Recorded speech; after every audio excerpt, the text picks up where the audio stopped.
You must stay at home. Stay at home.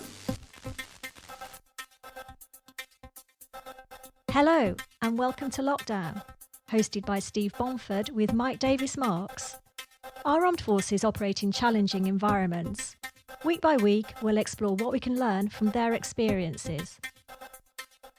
Hi, Steve. I understand the next interview for your podcast is from a lady who used to serve in the Navy and has a number of jobs, but has just experienced a horrendous year. Yes, it's been a very difficult year. That's like in the last 12 months because it goes back into 2019 as well. But yes, a very challenging year. I'm looking forward to hearing from it and how she coped with it. So let's give it a listen. We've been talking about you being a guest on the podcast for quite a while, and we talked about how to introduce you, and I gave up, basically. So maybe it would just be easier if you tell me, who is Bridget Nicholson? That makes me sound a lot more interesting than I actually am. I mean, clearly you've clocked me from the get-go as a fully paid-up member of the Awkward Squad, but I guess I have a bit of a difficulty with kind of like labels, and because I mean, I really love my job that I do at the moment, but I find that quite difficult, the idea of being sort of defined by a job, which is how most people introduce themselves.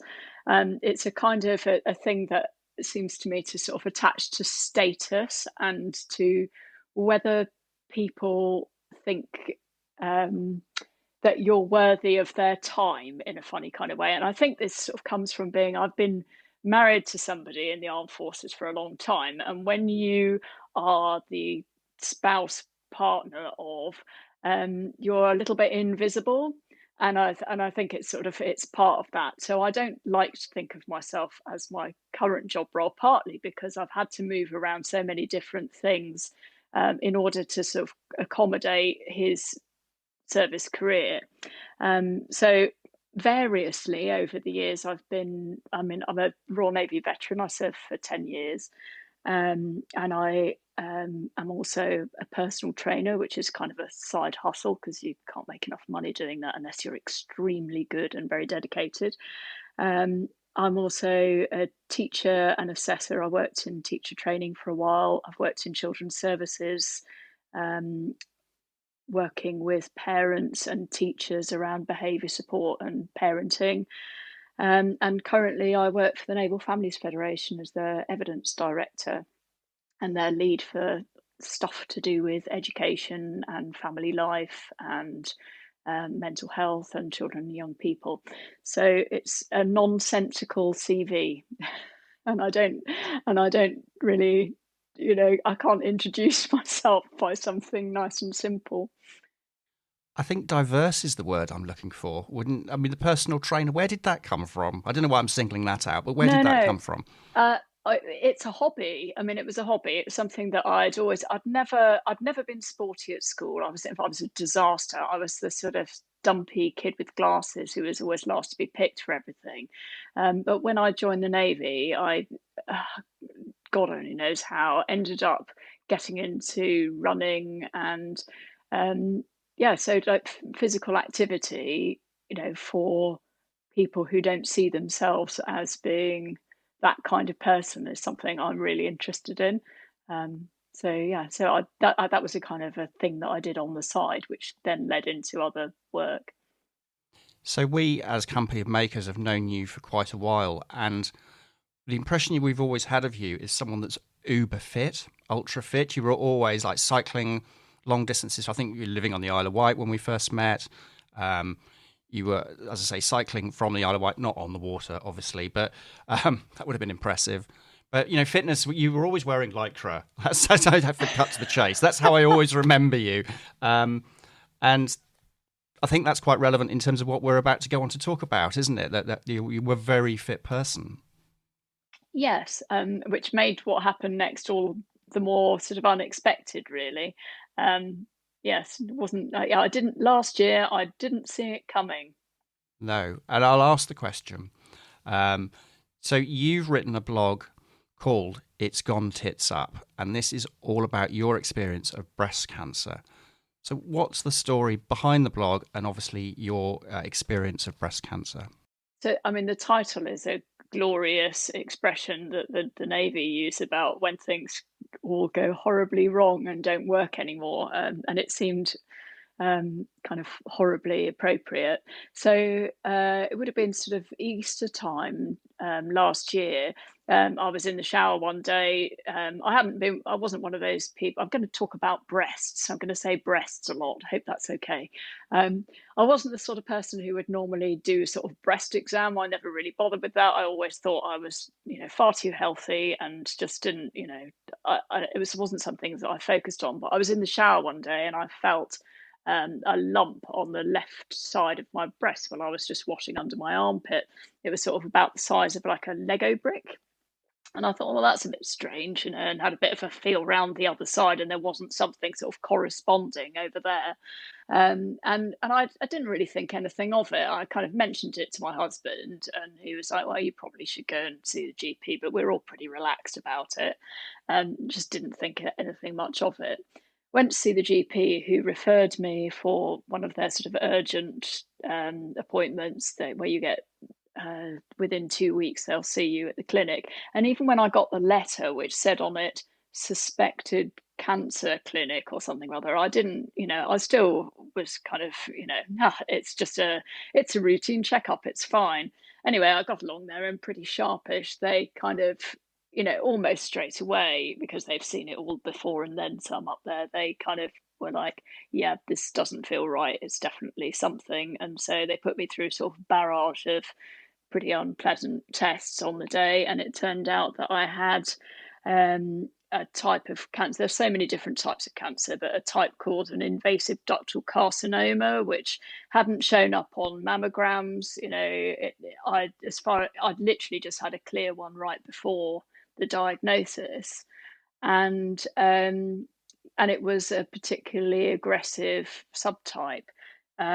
So as a result of that, I ended up, so this time last year, I was starting 18 weeks of chemotherapy. And then I followed that up in October time by having a bilateral mastectomy. And I've in fact, actually, today is the first day, as we're recording this, that I'm clear of treatment, because normally I would have gone in yesterday for a top up of a targeted therapy that I've been having. So yeah, this is me done now, but it's been a year. That's quite a milestone, isn't it? So well done. For the ignorance of me, a bilateral mastectomy is... So basically, I mean, not to put too fine a point on it, I've had both breasts chopped off. And it's an interesting one. What I discovered in this whole process is that the NHS and society in general, I think, is quite keen for women to retain a couple of lumps on their chest. I'm not quite sure. I mean, I don't know. Breasts apparently not just about breasts. There's a whole other story to it, which I've written about in my blog. But yeah, I chose not to have reconstruction for me, because I'm somebody who's quite active and wants to get back to doing all of that. I decided that I didn't want to put myself through the additional surgeries. I just wanted to get on with my life. Obviously, that's not, a choice for everybody. People have got to do what they personally need to do. But yeah, so that was that. So am I right in thinking that you didn't have to have a bilateral mastectomy? Is that something that you mentioned to me before? Yeah, so I had the option of, I could have just lost the one, as it were, but because I had magnificent breasts, Steve, and please don't feel the need to comment now, just keep quiet.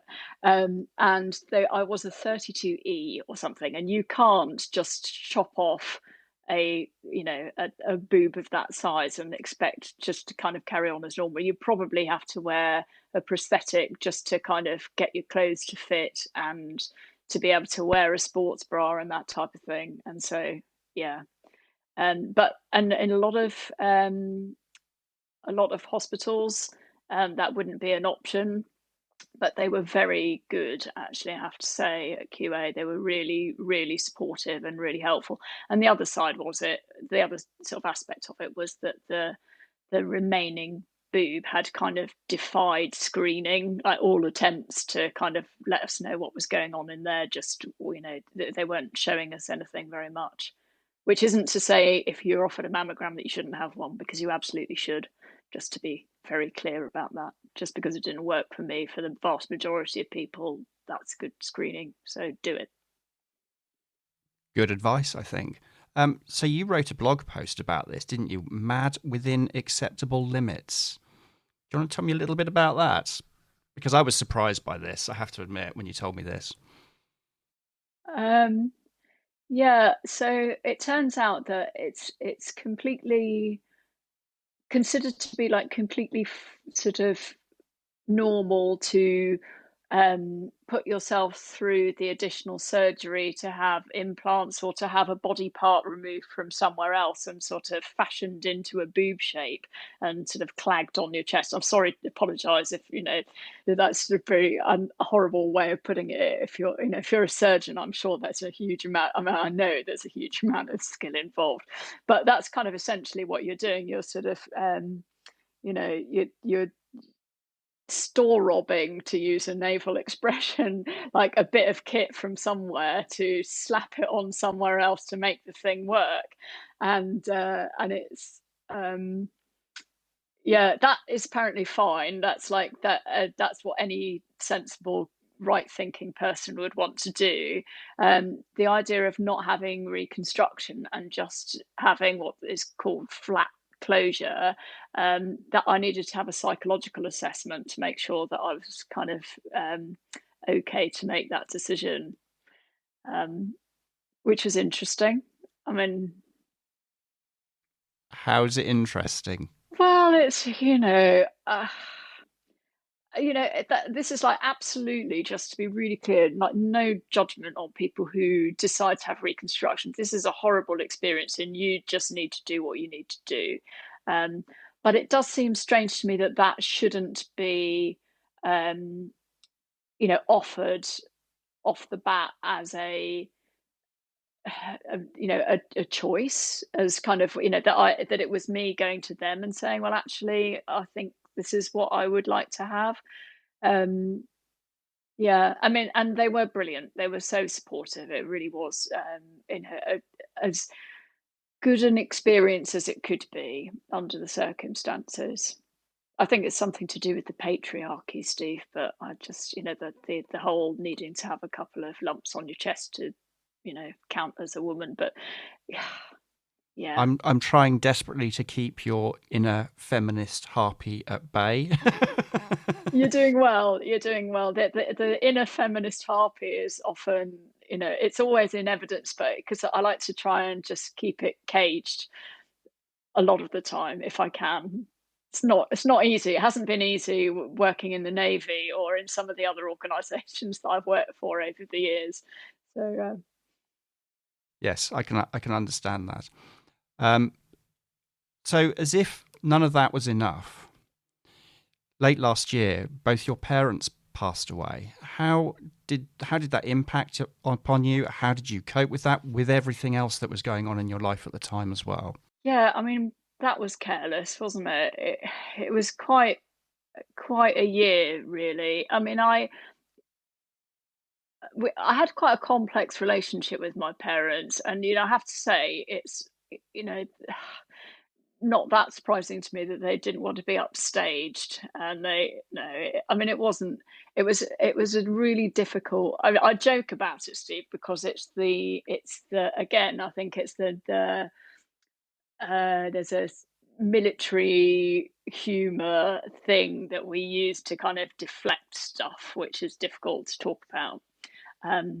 So I'm just going to pull myself together and stop batting you away with humor and talk about it. Yeah. So what happened towards the end of September? My father died. He'd been ill for quite a while, so it wasn't totally unexpected. But I think it was still a little bit sort of out of the blue, and it coincided with part of my treatment, which meant that I couldn't travel to see him. So I wasn't with him when he died. They live in Cornwall. It was too far to go. I was really still very sick from the chemotherapy at the time.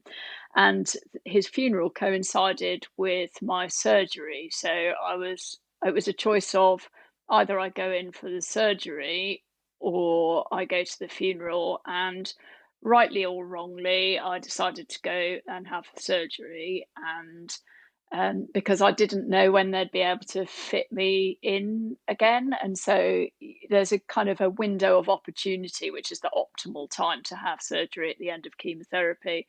Everybody had sort of bent over backwards to get me that slot in the hospital. And I didn't know quite what it was going to be like if I didn't take it. So that's, yeah, so I wasn't there for his funeral. And then in November, well, in fact, yeah, I managed. My mother became very ill. She'd been again had been poorly for a while, but she'd been looking after my dad at home, and I knew she really wasn't well. She was moved out of the hospital where she'd been with my dad when he died. Actually, she'd been admitted as well. She'd moved out of the hospital into a nursing home, and I did manage to get down to see her for about an hour and a half in between my dad's funeral and when she died. So we did get a chance to spend a bit of time together. And then I got a phone call to say that she was dying, and we were at that point back home, and again wasn't able to travel down within the sort of time to see her. So yeah, it's complicated. I mean, I think like people who know me very well know that I have quite a difficult relationship with them anyway. I left home when I was 17 because it wasn't safe to stay in their home anymore. And I think that people think when you don't have a great relationship with your parents that somehow it's kind of easier when they die, but that isn't really the case, I would say. So I don't think I've really sort of processed that. This is like some sort of cheap therapy, Steve. You should maybe. Do you know when? I don't want to digress too much, but we kind of bumped into each other, didn't we? Not so long ago, when I was at the studio and you were parked up not very far away, and you said exactly the same thing to me. But you know, the idea of a podcast is that you do the talking. I mean, that's the way it's got to be, I'm afraid. Well, it's okay. I did say that it was okay for you to stray into this as well, so it's fine. But what I've realised as well is, and one of the reasons why I'm happy to talk about it is because death is one of those things that people don't talk about. They don't like to talk about it. They don't like to talk about cancer. Don't like to talk about death. These things are things that we kind of shut down, and yeah, it just makes people incredibly uncomfortable. And I think it's one of the things that has come out of this whole sort of COVID experience is I think that people have been reminded in quite an uncomfortable way about their own mortality. We don't really like to talk about that either. We like to talk about testing, and we like to talk about all the other things that are going on around COVID. But yeah, we are as a sort of society. I think we're, you know, the one thing that is absolutely definitely going to happen to all of us, and we can't bring ourselves to talk about it. It's not a feature of life in any meaningful way, is it? It's kind of all happens a little bit behind closed doors in many ways, I think. Yeah, definitely, and it's I think that's a pity in lots of ways because. You know, back when we lived on the Isle of Wight, I used to volunteer in the hospice on the island, which is an amazing place. And it's surprisingly, I mean, a sad place, but also quite a happy place. You know, that where people actually have been very honest and very open about the things that are really important to them. And I think it's sort of a shame that we kind of wait in some ways to have those conversations with people until, you know, when we could be having them all the time, you know, not conversations about death, but about conversations about the things that matter to us, things that are important, how we actually feel about things, you know, to resolve stuff and to kind of improve our relationships with people while we're in a good space to do it. I don't know why, and it's because people don't like to think that that it'll all stop at some point. So yeah, do it now. Do it now. But the reality is we just do not know what's around the corner, do we? Life takes many unexpected turns and changes of direction that you just can't prepare for. So to have those kind of conversations might not be such a bad idea. Yeah, I mean, if there's one thing that the experience of the last year has shown me, is that, God, this sounds awful, but like, death is a trap door that can open at any minute for any one of us. It really is. And, you just don't know what's around the corner. And I don't think that that's like a morbid thing to think. I think that is just real. Yeah, can you hear it? Sort of, somebody in the kitchen is playing is whizzing something up in a food processor. It's really loud where I'm sitting. I can't hear it, but you're quite welcome to go and tell them to stop. It's okay. I think they have stopped. Maybe might take that. This is lockdown life, isn't it? Lockdown life. What's in the food processor? Since we've mentioned it, it will be a smoothie of some kind. I'm predicting this mystic me thinking, yeah, that will be what it is. Okay, a smoothie. So we were talking about unexpected things happening, and I think Yes, the we were. blender counts on that front, but not. Yes. That's probably not what we were talking about. So you haven't talked much about COVID-19, and I know obviously, well, not obviously, you were subject to shielding in terms of all the health conditions we've talked about. But you did mention to me that you would like social distancing in the home as well. I don't even know how that works, and just tell me how COVID-19 has just added a little bit of a added level of complication in all of this. Yeah, it has added an extra sort of frisson to life, hasn't it? I mean, I'm supposed to have been shielding since March, and we were pretty good for the first couple of weeks. But I've now got my husband, who's normally not at home because he serves away, is at home. I've got both my young adult kids here from university, and the idea of shielding within the home, that we're supposed to social distance from one another. I mean, it is comedy. It's like a bedroom farce, people popping in and outdoors, and it was like that for the first couple of weeks, and then we've just given up. Really, I just, there's no way I can't have them in the house and not hug them. It's hard for them to be, to have to put up with that all the time, but it's we've given up trying to social distance within your home when you've got especially young adults in the home. It just doesn't work.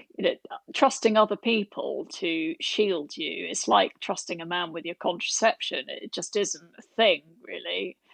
Just no. Okay.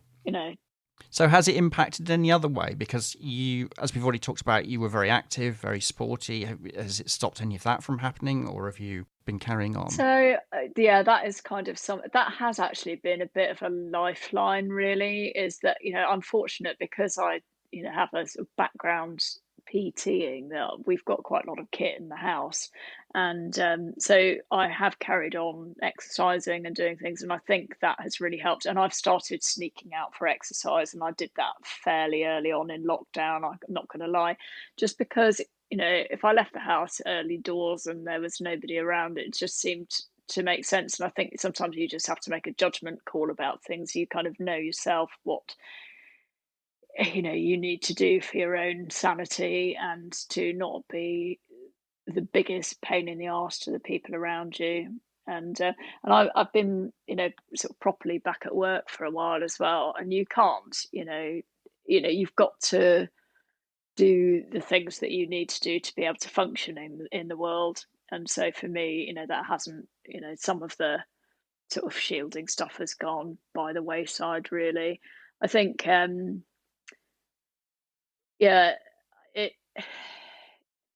the whole sort of COVID situation, really. I mean, at one level, I guess, I kind of I'm I grew up in the 1980s, and we've talked about this before, you and I. I had a copy of that Protect and Survive booklet, that taught you how to make a nuclear fallout shelter in your house.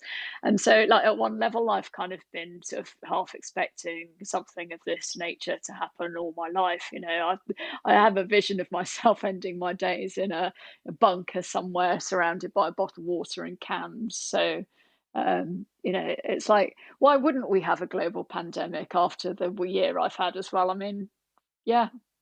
So, for listeners that don't know what Protect and Survive was, this was a leaflet that was issued by the government in the 80s to protect ourselves in the event of a nuclear attack, which I think basically involved getting under tables and chairs. Did it not? I mean, that was the extent of the advice. I think you were meant to take a door off and sort of make a sort of lean-to shelter, and you were supposed to whitewash the inside of your windows. So, there's quite a lot to. I mean, I'm quite knowledgeable about it. Maybe after lockdown, Steve, that could make a great activity, couldn't it? We could go and something to do. Turning Protect and Survive into an activity. I'll have to have a think about that. But so it wasn't really great advice, was it? Maybe not. It's a bit dark. No, it wasn't really great advice. But nonetheless, that kind of prepared you for COVID-19. Well, it prepared me for the fact that government advice isn't necessarily, all of that, that there's an element of it which I think is important, which is taking your social responsibility to other people very seriously. But, what you do for yourself, I think, is a bit of a different ballgame. So. Yes, I'm not sure Protect and Survive would have worked that well. And we do not have the time to talk about government advice in COVID-19. So let's please not go there. Let's give that a side swerve. Yeah, that's just too much information, and we'll have a very long podcast on our hands otherwise. The way you talk about this is really quite positive, and you do talk about the humour which is obviously is a coping strategy. But it does allow, of course, you to be able to talk about it. But one of the things you talk about in your blog post, or one of your blog posts, is that lots of people will probably tell you as a piece of advice to stay positive. I'm pretty sure that's not that easy. Very easy to say, but very difficult to do. What would you say in reaction to that? This makes me just heave a big sigh. It's that sort of language, isn't it, where people try and sort of cheer you up. It's where people say, well, at least this, and try and sort of divert your attention to some nicer aspect of what's going on. And it's a thing that people do when they can't fix something. I think it's sort of it's really well intentioned, and it's meant really kindly, but I don't think it's always terribly helpful. I mean, for a start off, there's absolutely no evidence that being positive cures cancer. That's chemotherapy, surgery, a bunch of other ghastly treatments that nobody particularly wants to have. You don't get better by remaining positive. And if what you need to do is just climb under a duvet and just be really glum, then that's, it's not going to affect your outcome. So, do what you need to do. But I think the trouble with if that's what that person, shows you that they need to hear from you, then be led by that, listen to what the cues that the person's giving you. But too often when people are told to sort of stay positive, I think it's just a way of kind of shutting them down, because people can't deal with other people's misery. If they can't fix it, they don't really know how to tolerate it. And it's not the case that every shit thing that happens to people is an opportunity for personal growth. Some things are just shit, and that is it. And maybe personal growth will come later, when the person has processed it and they've got time to reflect on it. But that's really for them to decide, what that looks like.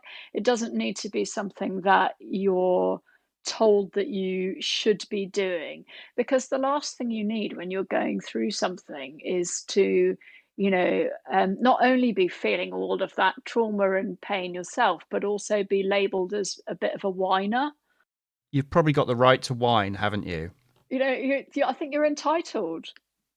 in that circumstance? I think so. Well, if not then, when can you? Like what, if you can't, if you're not allowed to have a bit of a moan and you've got to be positive after you've had a year where you've, you know, uh, dealt with cancer, both your parents have died and we're now in a global pandemic. If you're not allowed a bit of a moan in those circumstances because you've got to put your stiff upper lip on, then honestly, what are we doing?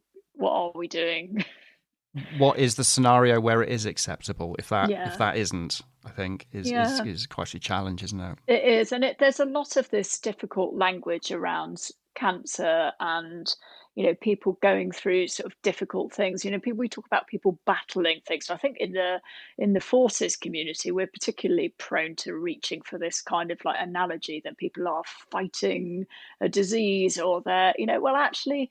I've never been so passive in my life as I was when I was under treatment. There was nothing I could do. I couldn't even get the information that you get given a certain amount of information, enough to let you consent to stuff, but you don't get given the whole 9 yards, and you've got no control over the situation whatsoever. I've never been so passive in my life. There was no battling, no fighting going on. It was just getting through the day.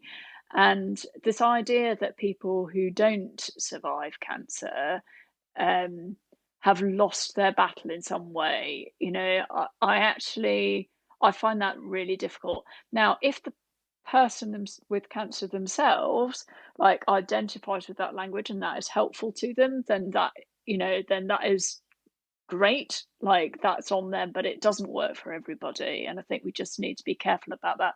And this whole, I'm going to get on a bit of a roll now, Steve, I'm sorry, but this thing about language is terribly hard, and I've heard this from quite a lot of people over the last year, is this whole, well, we don't know what to say, and it's terribly difficult to kind of talk in a way that is helpful, because people feel that every time they open their mouth they're going to say the wrong thing.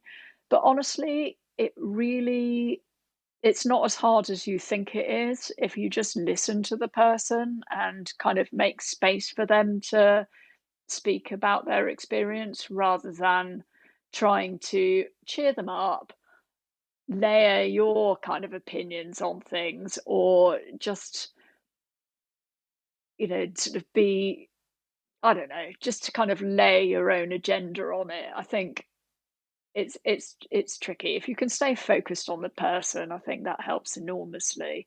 It's really not that hard. If you're finding it that hard, there's Google it. There's lots of great resources online to help you to deal with people who are experiencing cancer. Whether it's in your home life or your workplace or whatever. So when people are, shall we say, feeling a bit awkward in the way they're talking to you, what impact does that have on you? I mean, I assume it's quite noticeable. Yeah, I mean, you expect people to be a bit awkward. It's difficult, isn't it? I think you end up taking responsibility for the other person's feelings as well as your own. So I find myself having to sort of make it easy for the other person, which is another layer of work that, if you're the person who's like in the thick of it, you don't necessarily need to do, which is one of the reasons why, you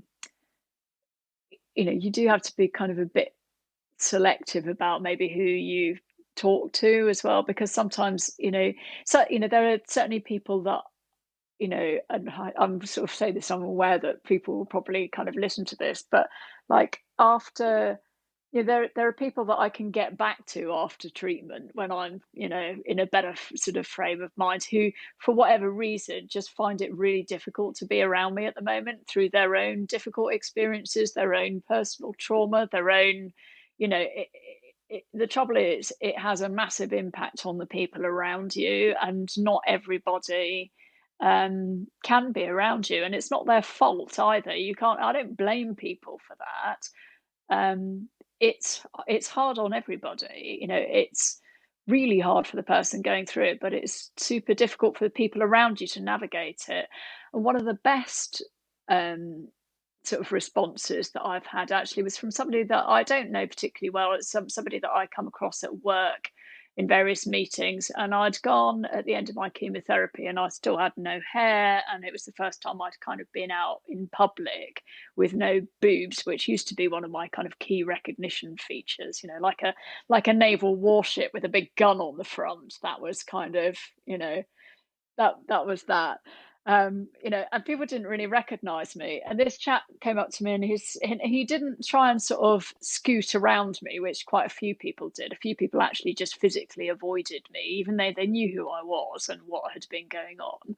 This chap came up to me and he said, "Look, I just don't know what to say. I really just don't know what to say to you." And that was perfect. And I was like, "Great. No, I know it's crap, isn't it?" And we were like, "Yes, it is." And then we got on with what we were doing. But he didn't avoid me. He just said, the awkward thing, which was the best thing that he could think of to say. And it was fine, because then I knew he cared, which was, something. And, and it didn't, yeah, it was just kind of it was the perfect thing to say. So if you don't know what to say, "I don't know what to say." Great. And then if you get a feel, if the person wants to talk to you, they'll talk to you. If they don't want to, then they'll not. That's really interesting, because I remember seeing you. We bumped into each other again, didn't we? Were you with your daughter, I believe, down at the Hot Walls in the cafe, and you had a headscarf on? So I think this is when you didn't have any hair, wasn't it? Am I right in thinking that? Yeah. So That's I don't know if right. you saw. I was in a meeting. I don't know if you saw me first, but as soon as I saw you, I just wanted to go over and talk to you and just say hello and just, I don't know, try and be normal about it without having to stand there and discuss the ins and outs of, what have you been over the last 6 months or whatever it was at that particular time. Yeah. And I think that's really helpful, because the person that you're talking to they're not cancer. They're the person that they were before they had a diagnosis. They're the same person, just going through something. And actually, it's been really nice. You make it sound like I've been out and about an awful lot more than I have. I think I must have just bumped into you literally every time I've left the house, but obviously going to the wrong places. But when people just treat you as a normal person and they're pleased to see you, and they don't let their own awkwardness about the situation kind of take over the whole thing, then that's really great. Just to say, that was a long time ago, that when we met you down at the canteen at the Hot Wall. So I'm not trying to create some impression that you have been out and about a lot. Both of those were fortuitous meetings. They certainly weren't prearranged. You would have avoided me, wouldn't you? You'd have been, "Oh." Well, I do try to. Very, very unsuccessfully. That's not true, because obviously I asked you to do this.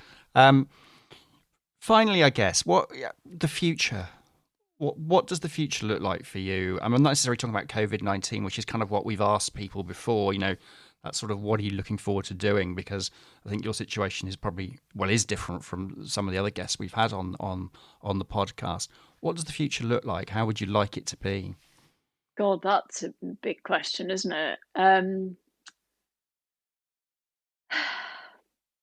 Yeah, I mean, currently, they never quite give you the all clear with cancer. So currently, I have no evidence of disease. So I am going to try and do the sort of mental gymnastics that allows me to get on with the rest of my life. I think it's, one of the things that when you get cancer, you get to know lots of other people who have cancer, and some of those people, do not have the opportunity to be cured. And so I now have like a circle of friends who are people who are going to live with treatment for the rest of their lives. And that's really hard. And I sort of feel a bit of a sense of responsibility to kind of try and make the most of what I've got, this kind of thing, because actually, like, aging is not, it's a privilege, and not everybody gets it. And I don't really want to spend, if I live for another 40 years, which is conceivably possible, I don't want to spend the whole of it kind of looking back and thinking, what if the cancer comes back, and what if, I don't really want to do that. But it's quite hard to not kind of think about it, because that is the reality, is that it always could come back, and you do have to be very vigilant. So I'm trying to park that, which is quite an effort. And like, in terms of doing what going forward, oh, I don't really know. It's too kind of early days. I feel like I haven't sort of processed the last year properly. Um, so I don't really know where I'm going with it. I think it gives you a bit of a sense of where your priorities lie when you go through something like that. But actually, fundamentally, it hasn't changed the fact, going back to what I was saying earlier, death is a trapdoor that could open at any minute for any one of us, and so, it could be this, it could be something else, it could be, and so it's a case of trying to sort of make the most of life, and to not waste time in sort of being anything other than, this is going to sound really cheesy. There's not much point in being anything other than your authentic self, is there? If you're sort of counting the days in that way. Because it gives you a perspective you didn't have before. Yeah, I think so. And maybe I think sometimes people do have that perspective, but yeah, it makes you kind of have to look at it in a way that nobody, is quite uncomfortable, and probably nobody would really want to. But if you were going to talk about personal growth, that's kind of that's that.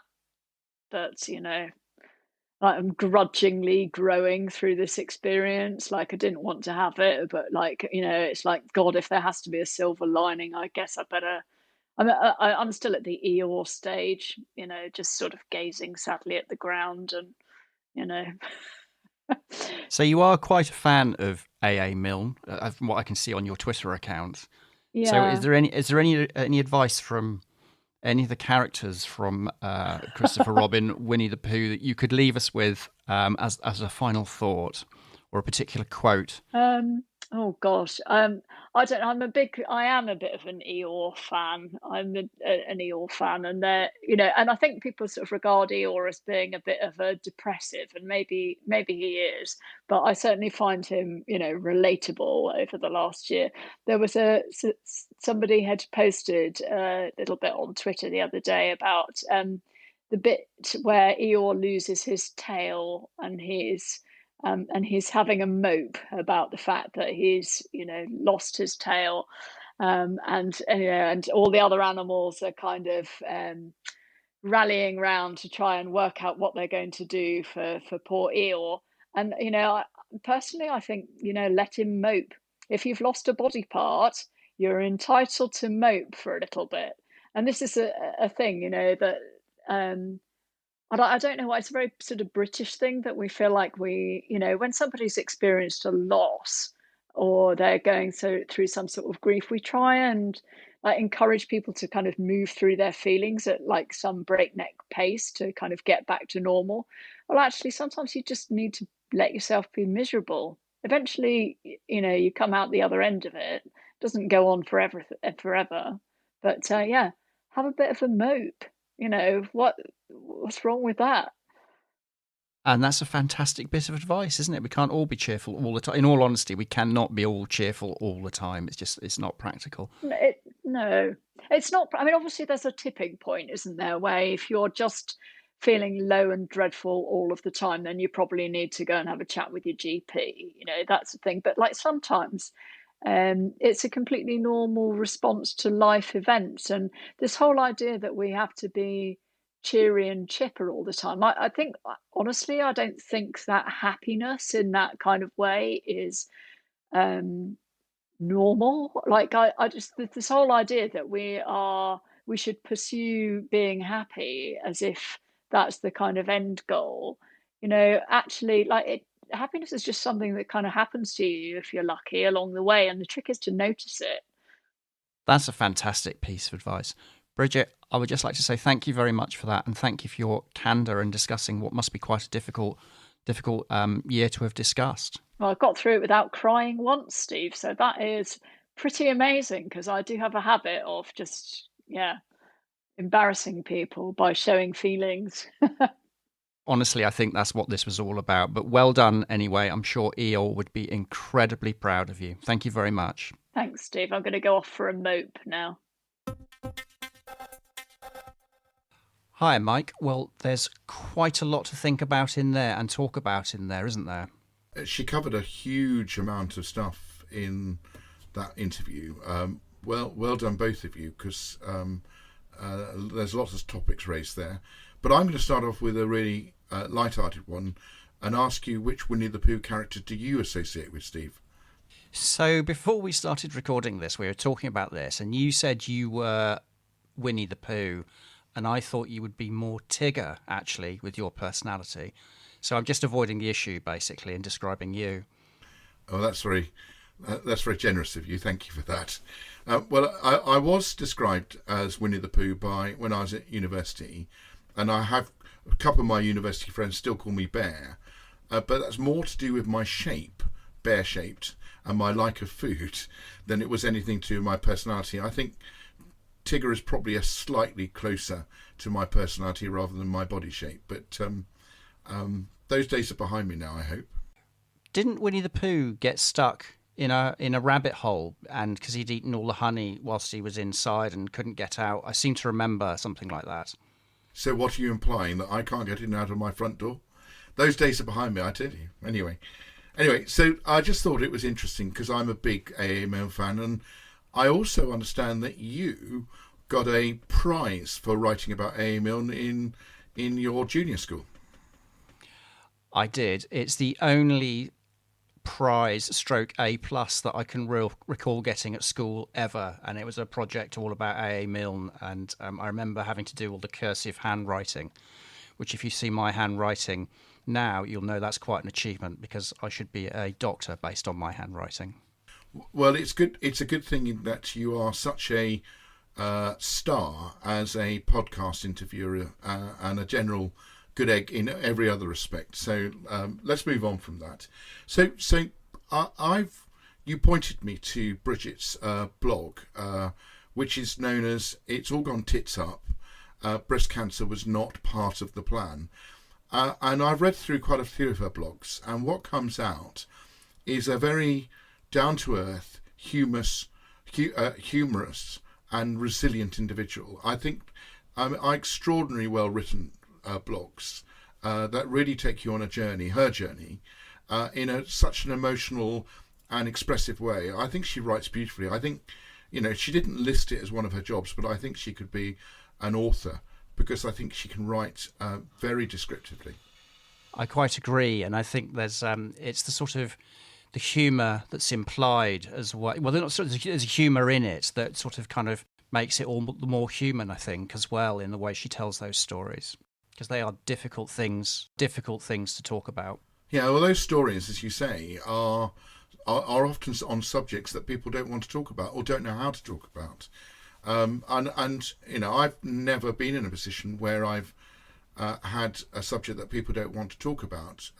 I think you have had the misfortune of experiencing cancer. You presumably have had that awkwardness that comes when people don't know what to say anything to you. Yes, it's difficult sometimes because you don't sort of. I had testicular cancer. This isn't meant to be about me because this is about Bridget, but I think I can very much empathise and understand what she's talking about, because you don't want to walk into a room and say, "Hi, I'm Steve. I've had whatever wrong with me," and define yourself and the conversation by an illness, because in some ways it feels a bit like you're giving into it. Yes, but by the same token, you don't want people to avoid you either, and not because they don't know what to say. I thought Bridget came up with a brilliant story about a friend of hers who came up to her and said, do you know, I'm really sorry, but I just don't know what to say to you. And she thought that was the most perfect opener because it actually cleared the air straight away. And he was being completely honest with himself that he didn't know what to say, but it was all right because he said that. I thought that was a very nice line that she put in.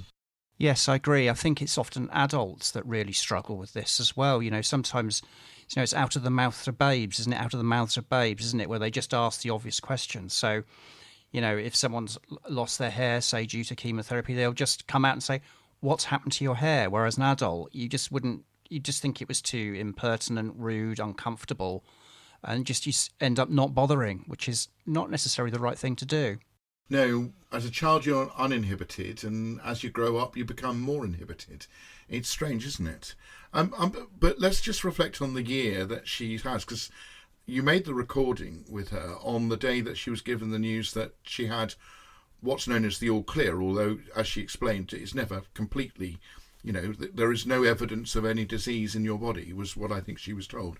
But that was been a joyous day after a miserable year, which saw, a lump in her breast be just diagnosed as a very invasive form of cancer, and during which the treatment of which both her parents died. And I know she said that they were both unwell in various stages, but not to be able to attend the funeral of her father because she was undergoing an operation, and not being able to see her mother, when she was on her deathbed, again because of the treatment she was receiving, must have been really difficult for her. It must have been, and as she alluded to in there, she has had a very difficult relationship with her parents, so that must really affect how she thinks and feels about that, the opportunity to get closure on perhaps some of these issues, which she obviously didn't go into, and it's not really what we're talking about here, but it makes it for such a frightfully complex situation. Yeah, without sounding or trying to sound patronising, I thought she was incredibly mature about her relationship with the parents, acknowledging that it wasn't at all with all peace and love, but you move on from that, and actually when it comes to the end, there are bigger things in life than worrying about how you were brought up and things like that. So I thought she's a very forgiving person. She's resilient, she's forgiving, incredibly capable by the sound of it. I take my hat off to her. And incredibly funny, I would say. I think there's another career there for her, should she choose to do so. Well, she certainly expresses that humour in her blog writing, so I can quite see it. And there were lots of touches of humour. She's had a bleak year, and she still managed to find things to be positive about and to be humorous about. And maybe that's her way of dealing with it. But she has dealt with it remarkably well from what I can see. Yes, she has. And I think she's looking forward as well, to what the future holds as well now, rather than just,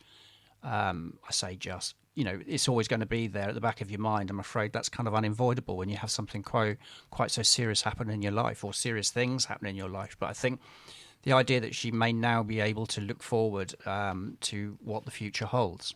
Yeah, she talked about being this Eeyore character, or relating to Eeyore, just to bring it back to Winnie the Pooh, which I must. But actually, I thought she had a very positive take on the future, which is actually, she described death as a trapdoor that can open up at any time for anyone. I'd never heard that expression before, but that resonated. Life is not about looking backwards, it's about looking forwards. And she very much had, I'm going to live the life I've got and not look backwards at what happened, because you don't know when that trapdoor might open.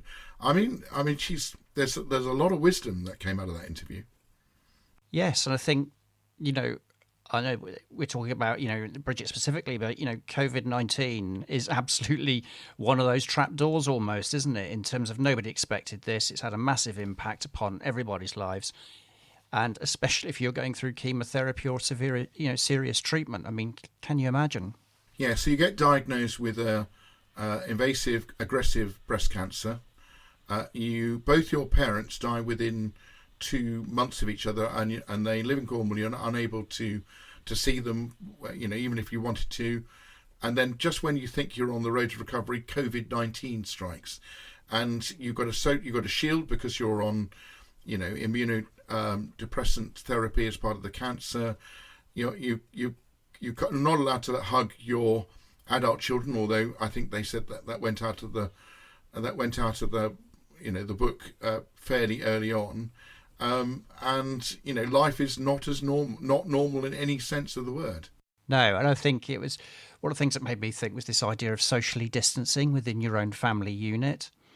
I don't really see how that could even begin to work, but just the idea that you have to kind of creates another pressure, doesn't it? Another layer. Well, there are people that socially distance within their own house, and they have rooms earmarked for, and food gets laid on the doorstep and things like that. So it is possible, but it's very, very hard. Very hard. Well, I think cuddling is probably more therapeutic. I hope you're not expecting one from me. Thankfully, we do all this remotely, so I can only see you. Well, and hear you, obviously, but you know what I mean. I will say one thing. I don't think this will surprise you. I don't think she's someone I know from the Navy. That will shock you probably. She joined the Navy shortly before I went onto the staff at Dartmouth. So I think we missed each other by 6 months to a year. She was a logistics officer, a supply officer in the Surface Navy, and I was a warfare officer in the Submarine Navy. So I don't think our paths have ever crossed. She left in 2000. All I've really got to know her is through her blogs and the interview that I've just listened to. I would just sum it up as she's the sort of person I think I'd like to get to know. She sounds fun, resilient, honest, huge amount of integrity, one of the good people. Absolutely. We are in the process of trying to coax her out for a cup of tea. Although I gave the impression on that podcast that she spends her entire life meeting up with random strangers. That's not actually the case, because the times we were talking about happened over quite a long period of time. But yes, that would be quite nice to do. And so I'm sure she's probably going to be out and about a lot more now she's able to. I'm a random stranger. Can I come? I think you can come if you bring Pip. As we talked about earlier, Pip's the reason I like you. Just so that listeners understand, Pip's a dog, not my wife or whatever. She's a Lakeland Terrier, and she has a way of getting into your heart. She's the best thing that's ever happened to this family. My 18-year-old son tells me. Well, I would say he was right. She described you described the interview as a form of cheap therapy. Perhaps you ought to make it more expensive. I hadn't really thought about it, because she did say to me that she managed to get through the whole process without getting overly emotional. And so that was kind of good. But I think the cheap therapy thing is just about, it's about someone who's prepared to listen. And obviously that's what a podcast is for, from my point of view, is listening to what people have to say. But we did talk at length about this. And honestly, Bridget was one of the first people that we thought of having on the podcast, but for various reasons it didn't work out. And so we kind of went back to her and sort of said, do you think you'd be interested in doing this? And so she did, which I'm very pleased that she did, because I think, talking about it, and I think, the blog is about expressing that, talking to people about it, which is something that she does talk about a lot, is really important. And I think doing the podcast is also part of that. I think sharing your experiences in the right way has got to be a healthy thing. Problem shared is a problem halved, is that correct? It could be. I don't know the maths. Again, not my strong point. But yes, I think the principle is absolutely right. Well, you might not be good at maths or handwriting, but you're a brilliant podcast interviewer, if you don't mind me saying so. So I think we'll leave it at that. Just for our listeners' benefit, Mike is not being paid. Yet. Once we've got to 10 million listeners, I'll reconsider. That's going to be a long time to come, I think, 10 million. Well, maybe not. Maybe I'm being pessimistic. Maybe it's just around the corner. You never know. Anyway, Michael, I'd like to say thank you very much for that again. And thank you, Steve, for having me. I look forward to the next one. Thanks for listening. If you'd like to hear more, why not subscribe to the Lockdown podcast? To get in touch with Company of Makers, email us at lockdown@companyofmakers.com.